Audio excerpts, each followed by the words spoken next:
Recently, my boyfriend and I were able to visit one of my favorite places. I was super excited to share the experience with him as it was his first visit to Kruger National Park. Kruger National Park is a South African national park and one of the largest game reserves in Africa. It covers an area of over 19,500 kilometers in the provinces of Limpopo and Mpumalanga in the northeastern part of South Africa and extends 360 kilometers from the north to the south and 65 kilometers from the east to the west. It's like the size of a small country. The park has 9 main gates, allowing entrance to the different camps. On this visit, we stayed just outside the boundary of the park, but on our next visit, we will definitely stay at one of the beautiful lodges within the park. Our visit was in the middle of summer, which in this region means it's the hot but rainy season.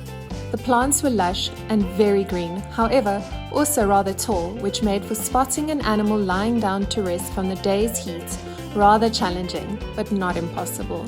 We were able to tick off many sightings. Our most successful route traveled was the S25. On this road, in the time period of just over an hour, we were able to see all of the big 5. Don't be fooled though. You can occasionally travel for what feels like hours and only spot birds. However, the nature itself is exquisite and makes you wonder if it is just your untrained eye overlooking a pride of lions.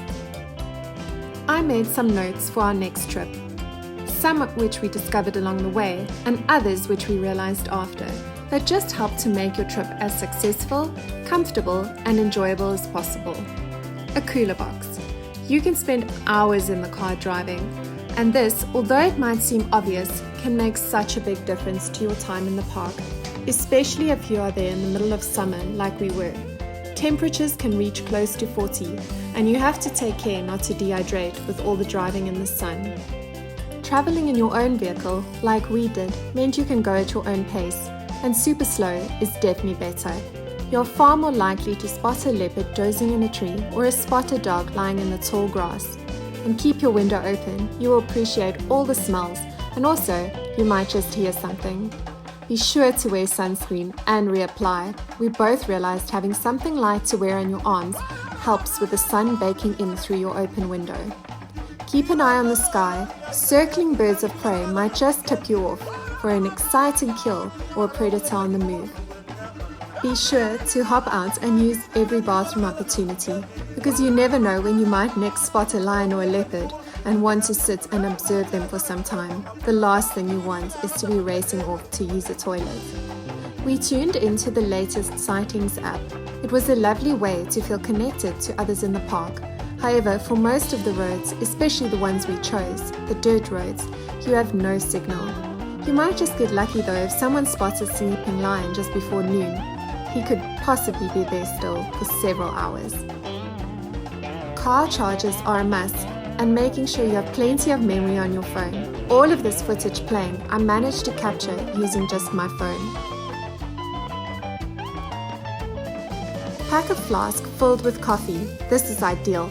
We often left our accommodation just after 4 in the morning, and having coffee on hand at all times definitely helps, especially when you start to feel a bit weary from all the driving and concentrating. We entered the park when it opened and left moments before the gates closed each day. For the entire week that we were there, over 12 hours a day of scanning the surrounds sure can take its toll. Be sure to pack a pair of binoculars, as it will make it easier on your eyes.